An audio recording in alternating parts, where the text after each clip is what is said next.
Yeah. I've seen these in the grocery store. Yes. But you can find them yourself. Oh, they're everywhere. You don't have to pay for them. It's like Squeaks knows this is good for him. He really wants to eat it. Oh yeah, there you go. How many times can you find a dog that just wants to eat salad greens like that? Right? The deeper I create a relationship with this plant, the more I'm just amazed at the abundance of properties. What I thought I should do is go to the grocery store and buy a pouch of pet food meal topper. But it seems like maybe there's a more natural way to do that.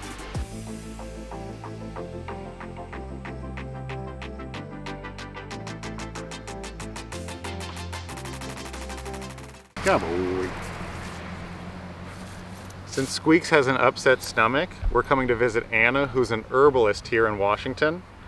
Anna invited us to her farm where she forages and also farms herbs to help humans and dogs too with all sorts of remedies. I see at the end of her driveway, before we're even in the garden, magical plants that might be able to help Squeaks. But I'm not the expert, so let's go ahead and talk to Anna and see if Anna has anything to help Squeaks. It's funny. Squeaks is out acting like he's already healed. Well, he is a blue healer. And he hasn't even eaten any of the herbs yet. He really likes it here on this farm. And there's some other four-legged ones too. Anna! Hello. Great seeing you. Yeah, you too. Thanks so much for your help. Yeah, glad to have you guys out here. Anna, thank you so much for making time to see Squeaks today and help him out. What happened is I prefer to make most of his food fresh from scratch, but since we're on the road, I can't do that. Yeah. And there's really only a couple of brands of pet food that are good with his tummy, and I can't find those since we're traveling. So he's got an upset stomach, he's smacking his lips, he's chewing on grass, he's chewing on sticks, and I want to find some type of natural remedy for him. Absolutely, yeah. We have some great herbs. I use it with my dog. This is so beautiful. I think we're not even in the garden yet, just the driveway. And I already see that your driveway is alive with magic healing plants. Absolutely, yep. We've got yarrow underneath our feet right here. Underneath our feet is a magic healing grass. I know a little bit about it, but I think, Anna, you're the expert. Can I ask you about yarrow? What is this? Yeah, yarrow. This is like one of those amazing first aid plants. Achillea millefolium is the Latin. It's What's the name of it in Latin? Achillea millefolium. So Achillea is because of Achilles. He used yarrow to help that wound. And so yarrow is an incredible wound herb.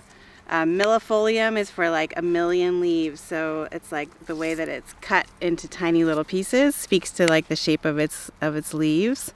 But this can stop bleeding.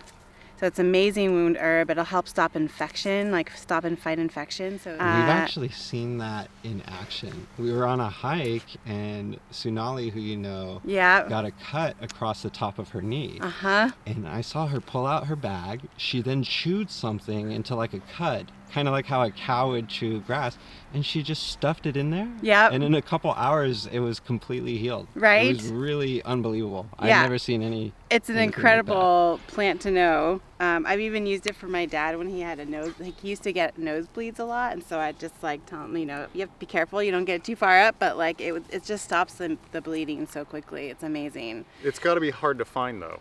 It's not hard to find. Thankfully. Really? So yeah. Is this one that someone out there in the audience who's never found yarrow before, they might be able to identify it and find it themselves? Yeah, there are some other lookalikes. So this is one like you really want to make sure you know what you're looking at. There are like poison hemlock could potentially look similar. So you definitely want to know what you're picking when it comes to yarrow. Queen Anne's lace kind of has a similar look. But once you start to get your plant ID, it's one that once you learn it, you'll be able to identify it for sure. So it's not hard. And then the flowers are really distinguishable too. And we definitely have some flowering in the garden still too that we can look at. It's an amazing healing plant right underneath our feet. And we're not even in the farm yet. It's right underneath Squeak's back. Now, rolling around in yarrow, are there any benefits to that? You get some of the aromatics, I'm sure, absolutely, yes. Well, Squeaks loves it, huh? It's good stuff, isn't it?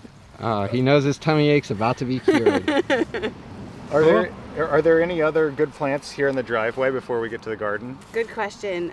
We do have dandelion. It's itty bitty here compared to what you would see, you know, in places that aren't getting mowed regularly. But yeah, we do have dandelion here as well. Baby dandelion greens. Baby dandelion greens. You know, yep. I've seen these in the grocery store. Yes. But you can find them yourself. Oh, they're everywhere. Yeah. You don't have to pay for them. So we've got nourishing, healing plants underneath our feet that we don't have to buy. Just anyone can pick them. Could I eat this? Yeah, absolutely. Yeah, and there's also, let's see, we have English daisy down here. Wow. The flowers are edible. Flowers and leaves. Have you just cultivated a special driveway where this is really unique and I couldn't really find dandelions in Yarrow? And We did nothing to create this. it was just, you know, it's just knowing the plants. They are everywhere. I mean, there's so many weedy plants that people often are trying to spray and get rid of, but really there's so much medicine that's like grows without any effort. It's all around you. Plantain's another amazing weedy plant. I mean, there's so many, and I'm always trying to encourage people, like, go learn your weeds because you don't have to make any effort. Most people would like to get rid of them, so they're happy to have you harvest them. Get to know a farmer too is another great place. Oftentimes there's like chickweed, plantain, dandelions, all kinds of stuff that they're like, yeah, come weed our beds and get some medicine. It's like a great win-win for everybody. What about any weeds that might help Squeaks with his tummy? Yeah, plantain could be really soothing to the gut lining. So plantain absolutely could be good for a tummy ache.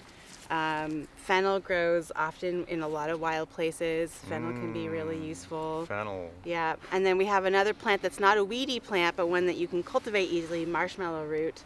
And so we can look at that. That's really also soothing to the gut lining and the intestines.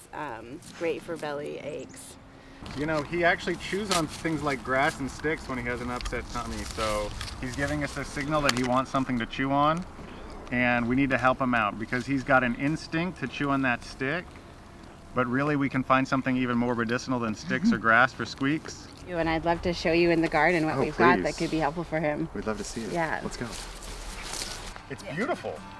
Yeah, we've got a lot of garden space here. And lots of plants that we just give space to grow, that we don't have to do anything. The weedy plants just come. Wow.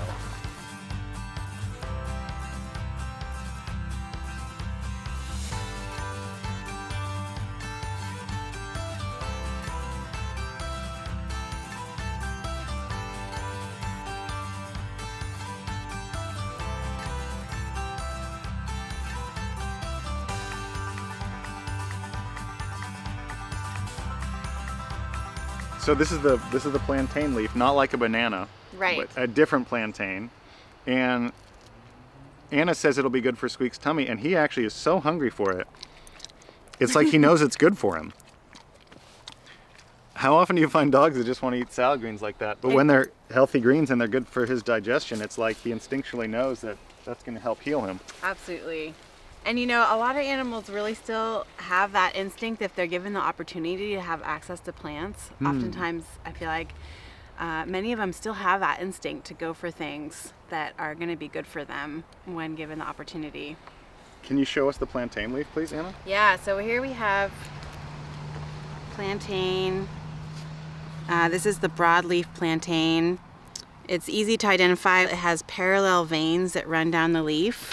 If you pull it apart, it has these strings that run parallel. And so that's one easy way to kind of identify it. Hi. And then these are the seed head and the flower. The flower looks similar, and it creates this seed head here. And then you can mix some tea right into their food. It's an easy way. Poppy says... Poppy seems to really love this garden. Plantains and whatever else is in there too. This is a great one. Kids often know this one really fast because it's great for bug bites. So it's really drawing and soothing for the skin and bug bites. So my niece who's 7, she knows if she gets a bee sting or a bug bite, come out here, chew up the plantain and put it right on. Let's say I got stung by a bee. I'm putting that right on there. It's gonna help pull out and soothe the bite. It's an incredible herb to know for that. And then those skin healing properties also work along the digestive tract, so internally. So that's how it's gonna be helpful for Squeak's bellyache, is it's just gonna be soothing to the mucous membranes in the gut. It's so cool that it could do like different things, you know, like different ailments. That would have been a 2-for-1. Right? Right? Exactly. Yeah. The plantain is buy one, get one free. Yeah, exactly. But you don't even have to buy it. So it's kind of just like pick one and get 2 free. Let's go this way. Wow, Anna. Squeaks is following you wherever you go now. I've got a new friend. All it took was a couple of leaves to make a new friend. But right here, we've got chamomile. Uh-huh. And this is just like the chamomile you would get in their chamomile tea bags from the store. Uh-huh. And this is slowly naturalized. I've been letting it reseed from the garden as I planted. And I just have to say, like, don't mow this section so I can get my weeds, my medicinal plants. Chamomile is another amazing plant, and you know, most people potentially would be familiar. And they know it as a sleep herb. Not only do you have herbs for Squeak's tummy ache, but you might have something that can help people with sleep too. Yeah, so chamomile, I love chamomile for the fact that it is an amazing sleep herb as well as good for tummy aches. So this is one of those like wonderful gentle herbs. It's great for kids, it's great for pets, great for adults, and you can, you know, access it through chamomile tea bags, but if you can get fresh or freshly harvested, your quality, it's actually a pretty powerful herb. And these flowers are, you know, you can kind of smell, it's like a sweet, and then there's a little bit of bitter in there too, and bitter is really good for the stomachs. And so that those bitter qualities, you'll get more at that fresh chamomile. But you can, yeah, use these. How would I give this to myself or to Squeaks? Yeah, so the best thing it would be to make a tea. Okay. Yeah. So you could munch on these fresh. They are going to be a little bit bitter. Okay. So not super tasty, but certainly you're welcome to try them. So there's another type of plantain here. We met a broadleaf plantain earlier. Wait. We met a broadleaf plantain earlier, and then what is this one called? Yeah, so this is the narrow leaf plantain. Okay. So it's has that same parallel leaf. There are veins running down the leaf. Same with those like kind of strings that you'll see that run parallel when you pull apart the leaf. But the leaf shape you can see is a little bit different. So it's long and skinny instead of the short and round. But they're the same plant and the properties are the same. Oh, really? Yeah. Okay, let's see if Squeaks likes this one. The other ones seem to do them really good. Yeah. He chewed it and swallowed it. He wants some more. Pretty good, Yeah, huh? boy. He likes his medicine. Whenever I eat marshmallows, it's with a bunch of chocolate and graham crackers when we're camping, and my stomach does not feel good after that. Yes. So what do you mean there's marshmallow that can help us with our tummies? Yeah, so marshmallow, the marshmallow plant is what marshmallows originally used to be made out of. So the root has this real mucilaginous properties that are very soothing, and it was made sort of as a confection for kids to soothe tummy aches, sore throats, things like that. So we could meet the marshmallow plant. If the marshmallow is anything like this plantain leaf, which Squeaks cannot get enough of, then I think we'd love to meet the marshmallow next. All right, let's go check it out. So this is marshmallow. This is the plant here. Wow. That's the biggest marshmallow I've ever seen. Right? So the name marshmallow, it was actually because it likes marshy places. Oh, wow. So that's what the name comes from. And then it's also just one of many different mallows. There's also common mallow, which is a weedy plant that often people have, and I can point that one out too. It has similar properties, so that can be used as well. Oh, really? So we have the big marshmallow, and then there's a common mallow too. Yeah. So this is the common mallow. And it's got these little pink flowers, as well as, and oftentimes people are familiar with the seed pods. Here, let's see, we can find one here. I think I've seen this before. Yeah, so these are the little green seed pods, which you can actually eat. These are edible. They're like little mini cheese rounds. Oh my gosh. Can I try one? Yeah, you can just eat those. You said a cheese round? Yeah, they kind of look like little tiny rounds of cheese. Now let me find you a better one. Yeah, extra cheesy. Yes, extra cheesy. Anna, you taught me how to find them, so I think I found one for soup. Oh, perfect. So they have, similar to the marshmallow root, they have these like mucilaginous properties that's also really soothing. And so you can eat the leaves. Oh, wow. So this would be another one that Squeaks could munch on, you could munch on. So this could be another like weedy plant that grows all over. Squeaks is doing his own foraging. Yes. Squeaks, you want to try mallow? Come on, baby. Here's some mallow. He just munches it right up. It's like, great, thanks. Yeah, Anna, we're traveling right now, and unfortunately, I don't think I'm going to be able to put a garden on top of our camper van. Yeah. So, is there any other way I can get access to plants like this? Yeah, so I will send you guys home with a product that I make. It's my pet food sprinkles. It's made with nettles and kelp, alfalfa, and fennel. Fennel's amazing for the digestive system. It's also just full of minerals and vitamins, so it's a great like supplement to add in to support him. I think it'll help his tummy ache. The dogs are having a good time. Squeaks is saying, "Where's my ranch? I live in a van. I want to live on a farm."